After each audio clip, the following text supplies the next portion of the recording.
नमस्कार, मी प्रशांत कदम. महानगरपालिकेची रणधुमाळी सध्या संपूर्ण महाराष्ट्रामध्ये सुरू आहे. सगळ्यांचं लक्ष अर्थातच मुंबई महानगरपालिकेकडे अधिक लागलेलं आहे. पण कदाचित तुमच्या लक्षात येणार नाही, पण सगळ्यात रंगतदार राजकारण कुठे चालू असेल, तर ते सध्या ठाणे पट्ट्यात चालू आहे. आणि राज्याच्या दृष्टीनं सुद्धा या पट्ट्यामध्ये काय घडतंय, हे फार महत्त्वाचं असणार आहे पुढच्या सगळ्या समीकरणांच्या दृष्टीनं. राज्याचे माजी मुख्यमंत्री आणि सध्याचे उपमुख्यमंत्री एकनाथ शिंदे यांचा ठाणे जिल्हा आहे आणि अर्थातच तिथे गेल्या काही दिवसांपासून बऱ्याच घडामोडी भाजप आणि अ, ठाणे एकनाथ शिंदेची शिवसेना याच्यामध्ये पण घडताना दिसतायत. एकतर नगरसेवकांची पळवापळवी झाली, त्याच्यावरून मग कॅबिनेटवरती बहिष्कारापर्यंतचं प्रकरण पोहोचलेलं होतं. मग दिल्ली दरबारी चक्रा झाल्या. त्याच्यानंतर मग जेव्हा भाजपचे प्रदेशाध्यक्ष युती जाहीर करतात, मुंबई आणि इतर पट्ट्यामध्ये आमची होणार आहे तेव्हा, तेव्हा ते आवर्जून उल्लेख करतात, की पक्षश्रेष्ठींच्या आदेशानुसार ही युती होतीये वगैरे, वगैरे. आत्ता सुद्धा जे नगरपालिकेचे तिथं रिझल्ट आलेले आहेत, त्याच्यामध्ये सुद्धा अ, बदलापूर आणि अंबरनाथमध्ये भाजपचा नगराध्यक्ष बनलेला आहे. जरी तिथे शिंदेच्या नगरसेवकांची संख्या जी आहे ती मोठ्या प्रमाणात असली तरी. आणि त्यामुळं ठाण्यात नेमकं काय चाललेलं आहे, ठाण्याचं महत्त्व या महानगरपालिकेमध्ये किती महत्त्वाचं आहे, भाजप आणि शिंदेच्या मध्ये जे चाललेलं आहे त्याचे नेमके काय अर्थ, हे आपण आज सगळं नीट समजून घेणार आहोत. माझ्यासोबत आत्ता आहेत ठाणे वैभव या ठाण्यातल्या अतिशय प्रतिष्ठित अशा स्थानिक दैनिकाचे जवळपास 35 वर्षांपासून जे संपादक आहेत आणि ठाणे महापालिकेच्या जन्मापासून सगळं राजकारण जे तिथलं जवळून बघतायत ते मिलिंद बल्लाळ. मिलिंद सर, आत्ता जेव्हा सगळ्यांचं लक्ष मुंबई महानगरपालिकेकडे लागलेलं आहे, तेव्हा एकतर ठाणे आणि त्या पट्ट्यामध्ये जास्त लक्ष देण्याची गरज का आहे, याच्याबद्दल एक सुरुवातीला थोडक्यात तुम्ही सांगा, त्याचं महत्त्व सांगा. मग आपण ज्या घडामोडी घडतायत त्याच्याबद्दल बोलू. नाही, ठाण्याला डेफिनेटली महत्त्व आहे. जसं तुम्ही म्हणालात, की उपमुख्यमंत्री एकनाथ शिंदे यांचं हे होम टर्फ आहे, होम पिच आहे आणि त्याच्यामुळे त्यांना ठाण्यात कुठचाही दगाफटका झालेला चांगला नाही त्यांच्या राजकीय भवितव्यासाठी. आणि ओव्हरऑल शिवसेनेची जी बार्गेनिंग पॉवर आहे, एकनाथ शिंदेची बार्गेनिंग पॉवर आहे, ती संपूर्णपणे ती पॉवर ह्या पट्ट्यातूनच त्यांना मिळणार आहे. कारण की ह्या पट्ट्यामध्ये त्यांचं इन्फ्लुएन्स खूप आहे. लोकसभेमध्ये आपण जर पाहिलं तर दोन्ही खासदार त्यांचे आलेले आहेत शिवसेनेचे निवडून. बरोबर. आमदारकीमध्ये डेफिनेटली भारतीय जनता पक्षाचे आमदार जास्ती आहेत. परंतु एक इन्फ्लुएन्स म्हणू आपण, तर शिवसेनाचा डेफिनेटली या पट्ट्यात इन्फ्लुएन्स आहे. ठाणे आपल्याला सर्वांना माहितीच आहे, की तो बालेकिल्ला समजला जातो हो. आणि अगदी मुंबई महापालिकेत भगवा फडकायच्या अगोदर सुद्धा तो ठाण्यात फडकला होता, ही हा हं. इतिहास आहे. त्यानंतर मग ठाण्यामध्ये बाळासाहेब ठाकरेंचं विशेष प्रेम, ठाण्यावर असलेलं प्रेम. हो. त्याच्यातनं शिवसेनेचं जी नगरपालिका असताना स्टेडियम, दादोजी कोंडदेव स्टेडियम असेल किंवा रंगायतांसारखी वास्तू आहे. या सगळ्या बाळासाहेबांनी लक्ष घालून इथे केल्यामुळे एक वेगळ्या प्रकारचं नातं ठाणेकरांशी शिवसेनेचं जमत गेलं आणि ते बालेकिल्ल्याचं खरं कारण आहे. आणि प्रचाराचा त्याच्यानं शुभारंभ पण बाळासाहेब तिथूनच करायचे ठाण्यातनं अनेकदा अ, महानगरपालिकेत. म्हणजे प्रचाराचं म्हणताय? हां, म्हणजे महानगरपालिकेच्या प्रचारातली पहिली सभा ठाण्यात वगैरे व्हायची असं काही? अनेकदा त्यांच्या प्रचार सभा ठाण्यात झालेल्या आहेत. इनफॅक्ट त्या प्रचारांमधनं ते सातत्याने किंवा जे महाराष्ट्राच्या ठाण्याच्या बाहेर ज्या प्रचार सभा व्हायच्या, तेव्हा ते आवर्जून ठाण्याचा उल्लेख करायचे, ओके. की ठाण्यातनं आम्हाला ठाणेकरांनी म्हणजे नागरिकांनी किंवा मतदारांनी निवडून दिलं. त्याच्यानंतर आम्ही ते जे काही त्यांच्या अपेक्षा पूर्ण केल्या. तर हे उदाहरण आहे. म्हणजे आम्ही जे काही आश्वासन देतो, ते आम्ही पाळतो आणि ह्या पद्धतीने ठाण्याचा वापर किंवा ठाणे एन्कॅश करत गेली शिवसेना. संपूर्ण बरोबर. महाराष्ट्रातल्या त्यांच्या काय आता नवीन भाषेत नॅरेटिव्हवर, हो, की हो. आम्ही शिवसेना जी आहे ती सर्वसामान्यांचीच आहे आणि सर्वसामान्यांचे प्रश्न सोडवण्यासाठी पुढे असते. त्याचं मूर्तिमंत उदाहरण हे ठाणे आहे आणि ऑफकोर्स मुंबई आहेच. बरोबर. त्यामुळे पण बाळासाहेबांचं विशेष प्रेम असणं मला असं वाटतं, की शिवसेनेचं एक इथलं एक वैशिष्ट्य आहे. ओके. एक असं दिसतंय, की एकीकडे 2 ठाकरे बंधू एकत्रित आल्यानंतर याचा नेमका काय परिणाम होतोय याची सगळ्यांनाच उत्सुकता आहे. ठाण्यामध्ये काय होतंय? ठाण्यामध्ये साहजिक आहे, की ज्यावेळी शिवसेना फुटली 2022 मध्ये तेव्हा बरेचसे नगरसेवक तिकडे गेलेले होते शिंदेच्या बाजूला. तर आत्ता महापालिकेच्या दृष्टीनं तिथं नेमकं राजकारण काय चालू आहे आणि गेल्या काही दिवसापासून म्हणजे आज सुद्धा लोकसत्तामध्ये बातमी आहे की ज्या क्षणी म्हणजे तिथले स्थानिक जे लोक आहेत ते खूप नाराज आहेत, मीनाक्षी शिंदे नाराज असल्याच्या बातम्या आज आलेल्या आहेत. तर काय नेमकं कशामुळे हे सगळं घडतंय? शिवसेना भारतीय जनता पक्षाची युती झालेली आहे. परंतु ती युती जी आहे, ती भारतीय जनता पक्षाचं आणि शिवसेनेचं कुठे अं, अ, एकमत होणार नाही अन्य अन्य मुद्द्यांवर. एखाद्या वेळेला ते कॉम्प्रोमाइज करतील. साधारणपणे आता असं चालू आहे, की 81 जागा शिवसेने ठेवायच्या आणि 45 त्यांना द्यायच्या वगैरे, वगैरे. तिथे पण एखाद्या वेळेला भारतीय जनता पक्ष 40ला पण तयार होईल किंवा अन्य काही सगळं होऊ शकेल. शिवसेनेला किंवा एकनाथ शिंदेना मेन चॅलेंज राहणार आहे तो त्यांच्या जुन्या कार्यकर्त्यांना आणि निष्ठावंत कार्यकर्त्यांना कसं सामावून घ्यायचं. कारण की तुम्ही आता जी इमेज केलेली आहे की एक सर्वसामान्य शाखा प्रमुख महाराष्ट्राचा मुख्यमंत्री होऊ शकतो. ह्याचा अर्थ सर्वसामान्य शिवसैनिकांमध्ये तो आत्मविश्वास खुद्द एकनाथ शिंदेनेच निर्माण केलेला आहे, की सर्वसामान्य शिवसैनिक जो काही काम करत असेल लोकांसाठी, तर त्याचं काम जे आहे त्याची आम्ही दखल घेऊ आणि त्याला योग्य संधी देऊ. परंतु ॲक्चुअल पॉलिटिक्समध्ये किंवा आता जागा वाटपामध्ये हे हे प्रत्यक्षात आणणं तसं अवघड होणार आहे.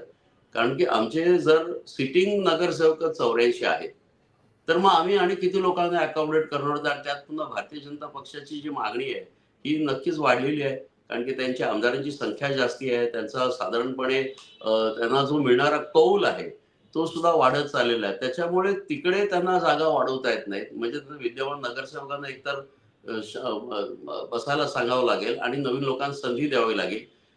परंतु नवीन लोकांना घेताना त्याच्यापेक्षा जुन्या ट्राईड अँड टेस्टेडला घ्यावं.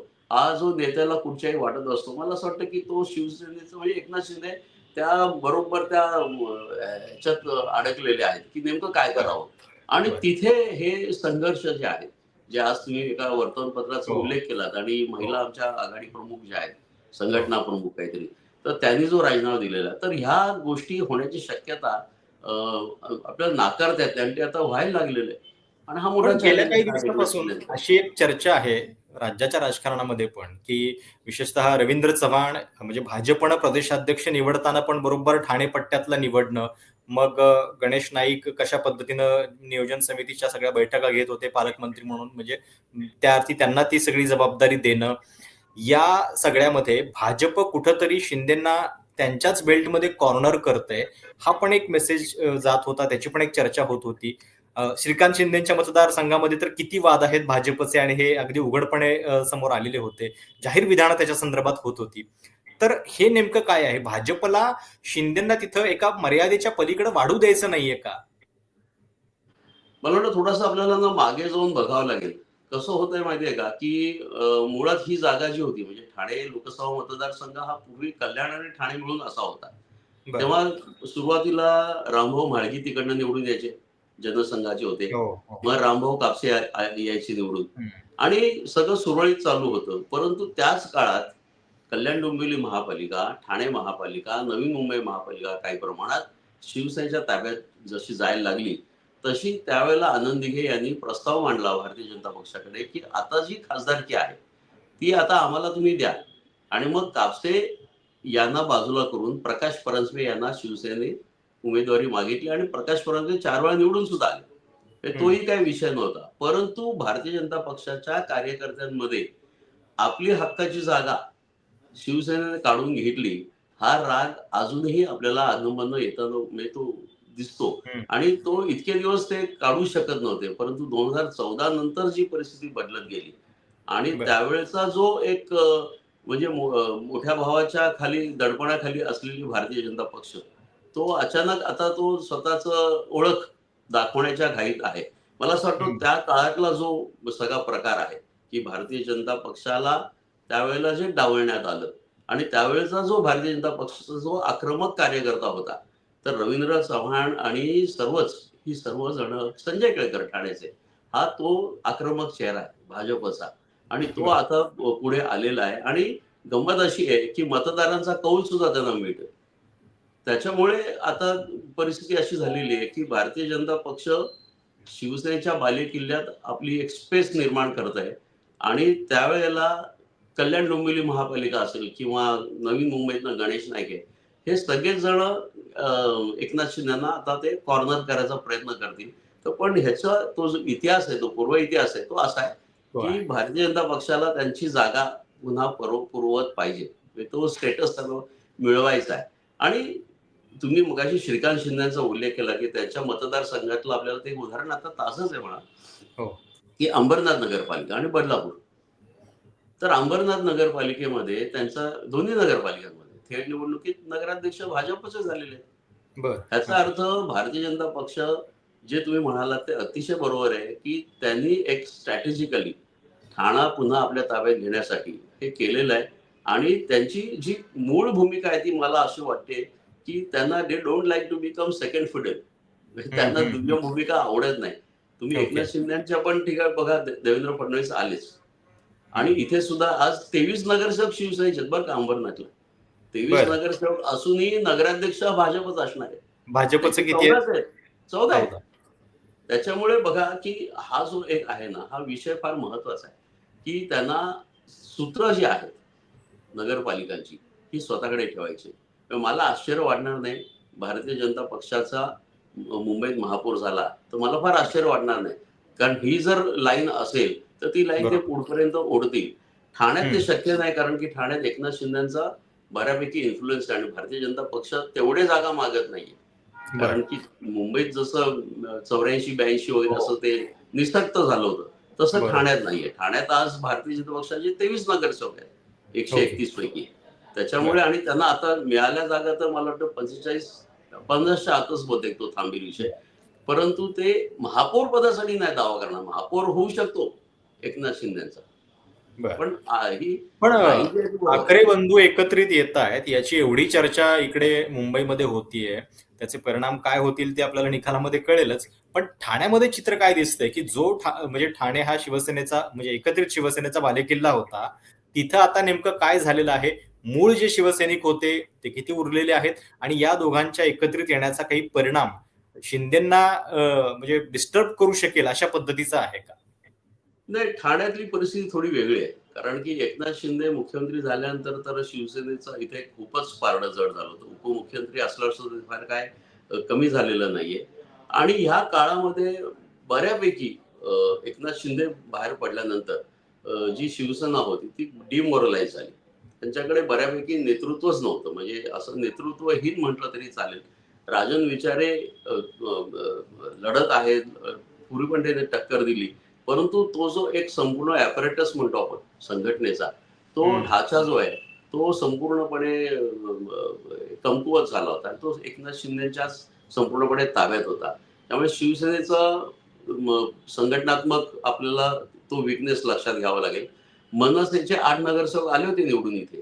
परंतु त्यानंतर सुद्धा त्यांच्याकडे सुद्धा कार्यकर्ते ॲज सच खूप काम करणारे आहेत. आंदोलनं म्हटली तर सक्सेसफुल होतात. अविनाश जाधव वगैरे ही मंडळी आहे. हो. पानसे आहेत, अभिजित पानसे वगैरे.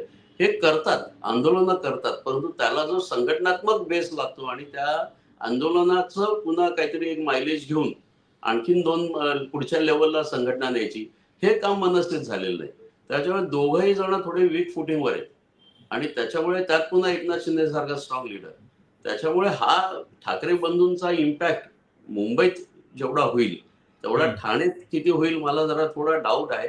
कारण की ओके. त्यांनी जो काळ मधला वाया घालवला ना, की तुमच्याकडे सत्ता नव्हती, तर त्यावेळेला विरोधी पक्ष म्हणून ही जी स्पेस संपूर्णपणे रिकामी होती. बरं, काँग्रेस जवळ-जवळ इथे डिफंक्टच झालेला होता. राष्ट्रवादी काँग्रेस एकनाथ शिंदेनी बऱ्यापैकी पोखरला होता. हं. त्याच्यामुळे ती जागा जी होती, ती जागा त्यांनी घ्यायला होती. म्हणजे राष्ट्रवादी काँग्रेसला शिवसेनेने जसं पोखरलं, तसं भारतीय जनता पक्षाने पोखरलं. त्याच्यामुळे विरोधी पक्षाची स्पेस आपण जी बोलतो ना, ती बरं. संपूर्णपणे रिकामी होती, जी शिवसेनेने म्हणजे उभाठाने आणि मनसेने ताब्यात घ्यायला पाहिजे. ती घेतली गेली नाही. मनसेने प्रयत्न केला, पण त्याला पुन्हा जो एक संघटनात्मक जो एक सपोर्ट लागतो, बेस लागतो, तो बरोबर. त्यांचा दिसला नाही. ज्यावेळी शिवसेना फुटली, त्यावेळी साहजिक आहे, की आनंद दिघेंच्या नावाचा एक फार मोठा प्रतिकात्मक वापर एकनाथ शिंदेंनी केला. त्यांच्या नावाला अगदी राज्यभरामध्ये पोहोचवलं. त्या माध्यमातून म्हणजे दिघे साहेबांचा पण विचार आपण पुढे नेतो हे ते वारंवार अधोरेखित करत होते. आता ठाण्यातली लढाई जेव्हा होईल तेव्हा साहजिक आहे की ठाकरे, दिघे या सगळ्यांची पुन्हा चर्चा या निमित्तानं होत राहील. तर हे जे आहे म्हणजे एकनाथ शिंदेंनी जाणीवपूर्वक आनंद दिघेंचं नाव पुढे करत राहणं या 2022 नंतरच्या राजकारणामध्ये, याला तुम्ही कसं बघता आणि त्याचा खरंच किती फायदा झालेला आहे त्यांना? ठाण्यातली शिवसेना जी आहे ना, ती एक आनंद दिघ्यांचं नाव वापरल्याशिवाय पुढे जाऊ शकत नाही. हो. तर त्यांचं ते वलय खूप होतं. आजही आहे. म्हणजे जर आपण म्हणतो की जसं बाळासाहेबांना मानणारा जसा एक अ, अ, शिवसैनिक आहे, तसं आनंद हम्म. दिघांना मानणारा शिवसैनिक आहे. अर्थात आनंद दिघांना मानणारा म्हणजे बाळासाहेब ठाकरे यांना बस. मानणारा ऑटोमॅटिकली आला. परंतु त्यांचं गारुड आहे अजून. आनंद हम्म. दिघ्यांचं गारुड आहे. आणि आनंद दिघ्यांच्या मग मुशीत तयार झालेला कोण नेता असेल. साधारणपणे कंपॅरिझन पॅरलल्स ड्रॉ करायला जेव्हा लागतात लोक, तेव्हा एकनाथ शिंदे त्यांना जास्ती जवळचा वाटतो. हम्म. मग त्यांच्या अपीअरन्समुळे असेल किंवा त्यांची काम करण्याची पद्धत असेल, ती धडाडी असेल, झोकून देऊन काम करणं आहे किंवा वेळ काळ न बघता काम करण्याचं, तो सगळा जो एलिमेंट आहे आनंद दिघ्यांचा, तो एकनाथ शिंदेकडे आला. म्हणजे तो अ, अ, बरोबर त्यांनी तो घेतलेला आहे आणि ती स्टाईल हम्म. घेतलेली आहे. प्लस त्यांना फायदा झाला ऑफकोर्स सत्ता असल्यामुळे. आणि आनंद दिघ्यांकडे जे 2 गोष्टी नव्हत्या, ज्या असत्या तर एखाद्या वेळेला आनंद दिघ्यांचं नेतृत्व वेगळं दिसलं असतं. एक तर ते जाहीर भाषणं करायचे नाहीत. वक्तृत्व बरं. ते फार करत नव्हते. ते संघटनात्मक त्यांचं लॉजिस्टिक्स, डायनॅमिक्स काय पक्षाचं असतं ते व्यवस्थित हँडल करायचे आणि त्याच्यामुळे पक्ष वाढला सुद्धा इथे. परंतु सत्ताही नव्हती. म्हणजे आनंद हम्म. दिघेंनी निवडणुकी कधी लढवली नाही. हम्म. परंतु एकनाथ शिंदेने ह्या दोन्ही गोष्टींवर चांगला भर देऊन आनंद दिघ्यांच्या एक 2 पावलं पुढे जाण्याचा प्रयत्न केला आणि त्यात ते यशस्वी झाले. कारण हम्म. अन्यथा मुंबईजवळच्या ठाण्याला मुख्यमंत्रीपद मिळणं जरा अवघडच होतं. कारण आम्ही हम्म. हे सावलीतलं शहर आहे ना. या सावलीत असं मोठं झाड येऊच शकत नाही. ते हम्म. हम्म. मुख्यमंत्रीपदच डायरेक्ट आल्यावर जो हम्म. एक एकनाथ शिंदेचं जे स्थान आहे ते प्रचंड बळकट झालेलं आहे. हम्म. आणि मला असं वाटतं भारतीय जनता पक्षाच्या लीडर्सना हे माहिती आहे, की एकनाथ शिंदे यांना जर डिमॉरलाइज करायचं असेल, तर त्यांचं हम्म. पहिलं होमपिचच बघितलं पाहिजे. आणि बरं. त्यातनं तुम्ही मगाशी म्हणालात, तो बहुतेक त्यांनी ते सूत्र घेतलं असेल, की नियोजन मंडळाच्या बैठकी घेणं हो. गणेश नाईकांनी, सरकार तुमच्या द्वारी वगैरे किंवा रवींद्र चव्हाण यांचा जो एक आक्रमक जो नेतृत्व आहे. संजय केळकर इथे एकनाथ शिंदे किंवा शिवसेनेला अनेकदा नडताना आपल्याला दिसतात. तर मला हम्म. असं वाटतं हा सगळा एक पूर्णपणे स्ट्रॅटेजीचा भाग आहे आणि त्या स्ट्रॅटेजीचा अ, शिंदेना कल्पना होती नव्हती मला माहीत नाही. परंतु आता निवडणुकीच्या तोंडावर त्याचे जे चटके आहेत, ते त्यांना जास्ती जाणवायला लागले असं मला वाटतं. बरं. पण म्हणजे एकूण आत्ताचं म्हणजे 2022 नंतरचं जर आपण राजकारण बघितलं, तर जेव्हापासून शिंदे मुख्यमंत्री म्हणून पायउतार झालेले आहेत, तेव्हापासून अनेक निर्णयांपासून आपण हे बघितलं, की त्यांचे निर्णय म्हणजे रद्द केले गेले. काही ठिकाणी त्यांच्या नेत्यांना अडचणीत आणण्याचे प्रयत्न सुद्धा केले गेलेले आहेत. आणि सोबत ठाणे आणि इतर ज्या सगळ्या आजूबाजूच्या महानगरपालिका आहेत, कल्याण डोंबिवली असेल, मीरा भाईंदर आहे, वसई, विरार, MMR रिजन आपण ज्याला म्हणतो, मुंबई पलीकडच्या या सगळ्या महानगरपालिका, तर त्याच्यामध्ये एक अर्थकारण सुद्धा मोठं दडलेलं आहे. तर त्या दृष्टीनं सुद्धा याच्यावरती वर्चस्व असणं ही सुद्धा एक भाजपची अंतर्गत मनीषा, एक सुप्त इच्छा त्याच्यात दिसते. मला वाटतं अर्थकारणाला आपण राजकारणानुसार तर वेगळं करू शकत नाही. त्याच्यामुळे हम्म. तो डेफिनेटली तो एक त्यातला तो भाग असू शकेल किंवा हम्म. असेलच बहुतेक. हम्म. परंतु कम्पेअर टू मुंबईमध्ये शिवसेनेला जसं नलिफाय करायचा जो भारतीय जनता पक्षाचा जी मनीषा असेल, ती ठाण्यात नसेल. म्हणजे बर. ठाणे महापालिकेची ही निवडणूक त्या दृष्टिकोनातनं सेमीफायनल असेल. ती फायनल नसेल. शिवसेनेचा बालेकिल्ला अजूनही ते कंटिन्यू राहतील कारण की भारतीय जनता पक्षाला अजून बरंच ग्राउंड जे आहे ते हो. काबीज हो. करायचं आहे. ते बरंच करायचं आहे काबीज. आणि ठाण्याचं कॉम्प्लेक्शन खूप बदललेलं आहे. आणि ते मला असं वाटतं की भारतीय जनता पक्ष त्याची वाट बघते. कारण की जो मराठी टक्का जो आहे, तो मुंबईच्या तुलनेत ठाण्यात अजून मराठी पण ठाण्यामध्ये बऱ्यापैकी आहे. टिकून आहे. हम्म. जे नवीन शहरीकरण चालू आहे, त्या शहरीकरणामध्ये तो टक्का कमी-कमी होत चाललेला आहे. आणि मग जेव्हा मराठी टक्का कमी होतोय, तेव्हा डेफिनेटली मला असं वाटतं, की जे केंद्रीय नेतृत्व असतं त्याचा इम्पॅक्ट, मग राज्याचं नेतृत्व त्यांचा इम्पॅक्ट आणि त्यांच्याकडनं जे होत असलेली डिलिव्हरी असेल त्या डिलिव्हरीकडे लोकांचं जास्ती लक्ष जातं. इथे आत्ता या घटकेला अजूनही मराठी पण आणि अजूनही मला म्हणजे शिवसेना कायम इमोशनलीच मतदारांना अपील करत आलेली आहे. यावेळी पण ते इमोशनली अपील करतील, पण मला असं वाटतं की भारतीय जनता पक्ष इमोशन्स बरोबर म्हणजे अस्मितेचा मुद्दा तर ते वापरणार नाहीत. मला असं वाटतं की ते वापरूही शकत नाही, कारण की तसं त्यांच्याकडे काही नाहीये. परंतु हं, अस्मितेपेक्षा विकास महत्वाचा हा जो जी लाईन ते पकडत आहेत की शेवटी जर आम्ही विकास केला या सगळ्या भागाचा, MMR एरियाचा, मुंबईचा, हं, हं. तरच इथला मराठी माणूस इथे टिकणार आहे आणि मग मराठी पण टिकणं किंवा त्यांचं इथनं पुन्हा पुढे मायग्रेशन, इथनं पुढे त्यांनी पुढे जाऊ नये. त्यामुळे त्यांच्याबद्दलची जी एक हमी आहे की आम्ही तुमच्यासाठी आहोत, तुम्ही तुम्ही इथेच राहाल, सुरक्षित राहाल. तुमची जी इकोसिस्टीम आहे त्या इकोसिस्टीम मध्ये तुमचं किती स्थान असेल आम्हाला नाही सांगता येत. आणि बरं. मला असं वाटतं तुम्ही जर भारतीय जनता पक्षाचे लीडर्स तर बघितलं असतं तर तेव्हा जेव्हा मराठी महापौर होईल का, तर दे आर हो, नॉट कमिंग आउट ओपनली. तर या हो. इकोसिस्टीम मध्ये मराठी माणसाचं काय असेल. तर मला असं बरं. वाटतं अस्मिता हा विषय जो आहे ना हा शिवसेनाच आणि त्या अस्मितेबरोबर 3 लोक खेळणार आहे त्यावेळेला. एकनाथ शिंदे, उद्धव ठाकरे आणि राज ठाकरे. त्यामुळे बरोबर. अस्मितेवर ऑलरेडी एवढा डिव्हिजन ऑफ वोट्स होणार आहे, पोलरायझेशन होणार आहे. तर मग त्याच्यापेक्षा विकासावर जाऊया. हा जो एक भारतीय जनता पक्षाची जी मला वाटतं स्ट्रॅटेजी आहे, ती त्यांना फायदेशीर ठरू शकते. पण म्हणजे त्या संपूर्ण पट्ट्यामध्ये ज्या पद्धतीनं स्थलांतरांची संख्या वाढत चाललेली आहे, त्याच्याबद्दल एकदा राज ठाकरे पण जाहीर सभेमध्ये बोलले होते. आकडेवारी त्यांनी वाचून दाखवली होती. कसं एकूण ठाणे जे आहे ते या सगळ्यामध्ये प्रमुख केंद्र बनलेलं आहे, की सगळी लोकसंख्या जी आहे बाहेरून येणाऱ्या विशेषतः परप्रांतीय लोंढ्यांबद्दल ते बोलत होते. तर खरोखर ही समस्या या भागातली एक प्रमुख समस्या बनलेली आहे का? तिथलं जे म्हणजे डेमोग्राफिक सगळे आकडे बदलतायत, त्याला तुम्ही कसं बघता? आणि सोशल माध्यमांच्या वरती आम्ही सातत्यानं ठाण्याच्या ट्रॅफिक बद्दल एक खूप तक्रारी ऐकतो, कशा बोजवारा उडालेला आहे वगैरे. तर त्याच्याबद्दल राजकारणी आतापर्यंत काही करू शकलेले नाहीयेत का? मला मला असं वाटतं हा जो परप्रांतीय लोंढे जो विषय आहे ना, तो खरं म्हटलं तर सोशल अँगलनी पण बघितला पाहिजे आणि इन्फ्रास्ट्रक्चर अँगलनी बघितला पाहिजे. हं, सोशल अँगलनी मी एवढ्यासाठीच म्हणतो, की जेव्हा ठाणं वाढत होतं किंवा वाढतंय आजही, तेव्हा अनेक गोष्टींच्या ऑपॉर्च्युनिटीज समोर आल्या. मग हं. रिटेल दुकानं असतील, भाजीपाला असेल किंवा सर्व्हिसेस प्रोव्हाईड करणारे लोकं असतील. इथे मराठी माणसाला कोणी थांबवलं नव्हतं. त्यांनी तिथे काहीतरी करायला पाहिजे होतं. म्हणजे अशा एजन्सीज निर्माण होणं, की आज मेंटेनन्ससाठी सुद्धा आपल्याकडे प्लंबर्स आहेत. ह्या सर्व्हिस ओरिएंटेड ज्या गोष्टी आहेत. ह्याच्यासाठी या पक्षांनी प्रयत्न करावा होता. आपल्या तरुणांना तयार करावं होतं. त्यांना व्यवसायाच्या संदर्भात थोडं मार्गदर्शन करायला हवं होतं. हातभार लावायला पाहिजे होता. पण काहीतरी तुमच्या हातात राहिलं असतं. तर तुम्ही बरं. तसं काही न करता आता तुम्ही फक्त जर तक्रार करत असाल तर विच इज म्हणजे ऍक्सेप्टेबल नाहीये. की मराठी माणूस आळशी नाहीये.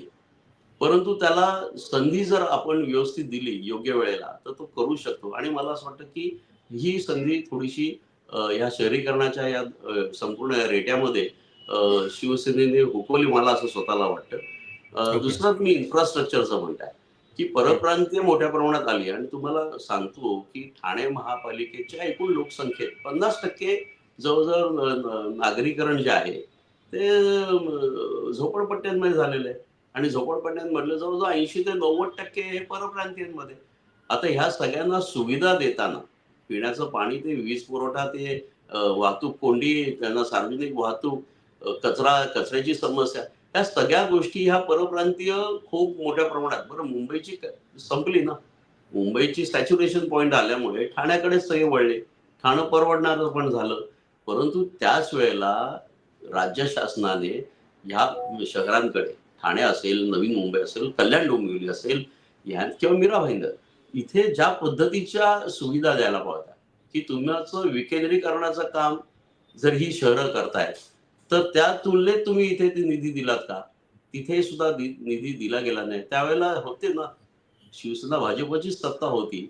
त्या बरोबर. पद्धतीने नियोजन झालं का? असं मला असं वाटतं, की ह्यात खूप अनेक गोष्टी आहेत, की अनेकांनी अनेक चुका करून ठेवलेल्या आहेत आणि आता त्या चुका आपल्यामुळे झाले होते हे मान्य करायचं नाही, परंतु आता त्या मान्य न करता त्यातनं आणखीन काहीतरी कॉम्प्लिकेशन करायचं. तर कुठेतरी या सर्व राजकीय पक्षांनी, खास करून ज्यांना या शहरांबद्दल कळकळ आहे, या लोकांनी पुढे यायला पाहिजे आणि आपला जो निदान मतपेढी जी आहे, मतपेटी जी आहे आपली, त्या मतपेटीला फक्त तुम्ही मतांसाठी वापर करणार का? का त्यांच्या इतर इंटरेस्टकडे बघणार? तर असं मला बरोबर. वाटतं, की यात कुणी इंटरेस्टकडे मतदाराच्या बघत आहे. त्यांचे इंटरेस्ट बाकी व्यवस्थित ते सर्व्ह करणारे मतदार त्यांना पाहिजे. ओके. चर्चेच्या शेवटी अगदी शेवटचा प्रश्न. एकनाथ शिंदेसाठी ही सगळी परीक्षा जी आहे महापालिकेच्या एकूण या रणधुमाळीमध्ये ठाण्याची किती महत्वाची आहे? एकूण त्या बेल्टमध्ये तुमच्या दृष्टीने त्याच्या संदर्भात काय नेमकं म्हणजे तुम्हाला वाटतं? एकनाथ शिंदेसाठी डेफिनेटली म्हणजे अग्निपरीक्षा आहे असं म्हटलं तरी चालेल. अस्तित्वाची लढाई अजिबात नाहीये. तिथे त्यांना तसा काही दगाफटका होणार नाही. They are comfortably placed. संघटनात्मक पण त्यांचं चालू आहे. कुरबुऱ्या चालू आहेत. जशा आता काही लोक तिकीट मिळालं नाही की बंडखोरी करतील, नाराज होतील वगैरे वगैरे, ते सगळं चालू राहील. परंतु एकीकडे असं होत असताना मला एक भीती अशी वाटते की काही प्रमाणात शिवसेनेला थोडासा फटका जर बसला आणि तो फटका, त्याचा डेफिनेटली फायदा भारतीय जनता पक्ष प्रामुख्याने उचलल्याशिवाय राहणार नाही. आणि एकनाथ शिंदे यांना हा ऍडव्हान्टेज भाजपला द्यायचा नसेल तर त्यांना विशेष प्रयत्न करावे लागतील. अदरवाईज त्यांची जी बार्गेनिंग पॉवर आहे राज्यातली, तिच्यावर डायरेक्ट इम्पॅक्ट होणार आहे. कारण बरोबर. की इथे जर तुम्ही तुमचं घर नीट सांभाळलं नाही तर खरंय. तिथे एखाद्या वेळेला त्यांची जी मागणी असेल किंवा तिथे जो डिमांड असेल तर बरोबर. तिथे ती तेवढी सिरियसली घेणार नाही. जसं इथे अनेक त्यांचे, तुम्ही मगाशी म्हणालात तसे, की अनेक त्यांनी त्यांचे निर्णय बदललेच ना. बरोबर. म्हणजे ते करू शकतात. म्हणजे एकनाथ शिंदेच्या संदर्भात ते थोडंसं आणखीन पुढे जातील आणि या निवडणुकीच्या निकालांनंतर भारतीय जनता पक्ष शिवसेनेकडे कसा बघेल, मी म्हणून म्हटलं होतं की ही सेमीफायनल असेल परहॅप्स, की खरंय. तुम्हाला एक आम्ही आता संदेश देतोय, आता घ्या तुमचं. परंतु मला असं वाटतं की हे डाऊन द लाईन शिवसेनेला सुद्धा संपूर्णपणे त्यांना नीट विचार करायला पाहिजे. एखाद्या वेळेला काही धाडसी निर्णय घ्यावे लागतील. काही ठिकाणी बरोबर. विद्यमान नगरसेवकांना समजावून सांगावं लागेल की तुम्हाला पुरेशी संधी मिळालेली आहे, संघटना वाढवायची आहे, आपल्याला नवीन कार्यकर्त्यांना घ्यायचे. कारण 8 वर्ष जे कार्यकर्ते थांबले. गृहीत बरोबर. धरा प्रशांत, की आता साधारणपणे 52-54 वर्षाचे जे आहेत, त्यांच्यासाठी ही निवडणूक अवघड झाली हो. असती. तर खरंय. आता ते ह्यांना तुम्ही आता थांबवलं तर ते 60च्या पलीकडे जातात किंवा त्यांची बरोबर. संपूर्ण उमेद संपते. मग ते संघटनेसाठी काय काम करणार आहे? त्यामुळे तो सगळा जो वर्क फोर्स आहे, तो जर तुम्हाला ठेवायचा असेल तर तुम्हाला सिनियर तुमचे जे पदाधिकारी आहेत आणि खरोखरच कोविड काळात वगैरे ज्यांनी सिद्ध करून दाखवलं आपलं नेतृत्व, तर मला असं वाटतं की त्यांना करावं लागेल. आणि एकनाथ शिंदेना मला असं वाटतं निर्णय घ्यावा लागेल ज्यात रिस्क आहेच, बरोबर. की कसं काय ते जिंकून येतील. कारण इलेक्टिव्ह मेरिट्समध्ये एखाद्या वेळेला ते कमी असतील, आयडियली चांगले असतील. त्यामुळे तो तो विचार त्यांना करावा लागेल. पण तो डिसिजन घ्यावाच लागेल आता. बरोबर. म्हणजे संपूर्ण राज्यभरामध्ये महायुती विरुद्ध महाविकास आघाडी अशी लढत होत असताना ठाणे पट्ट्यामध्ये कुठेतरी एक भाजप विरुद्ध शिंदे अशी पण एक छुपी लढाई चालू आहे असं आपल्याला म्हणायला हरकत नाहीये किंवा ती एक परीक्षा होणार आहे शिंदेच्या ताकदीची. आणि जर त्यांना भविष्यामध्ये आपला क्लेम कायम ठेवायचा असेल तर या सगळ्या संदर्भात स्वतःची ताकद या पट्ट्यामध्ये शाबूत आहे, सगळ्या आव्हानांना आपण पुरून उरलेलो आहोत हे दाखवण्यासाठी मला वाटतं ही लढाई जी आहे ती महत्वाची आहे. खूप खूप धन्यवाद सर या संपूर्ण विश्लेषणासाठी आणि या चर्चेसाठी तुम्ही वेळ दिलात त्याबद्दल आभार. ही चर्चा तुम्हाला कशी वाटली याच्याबद्दल तुमच्या प्रतिक्रिया, सूचना आवर्जून कळवा. चॅनल सबस्क्राईब करायला विसरू नका. धन्यवाद.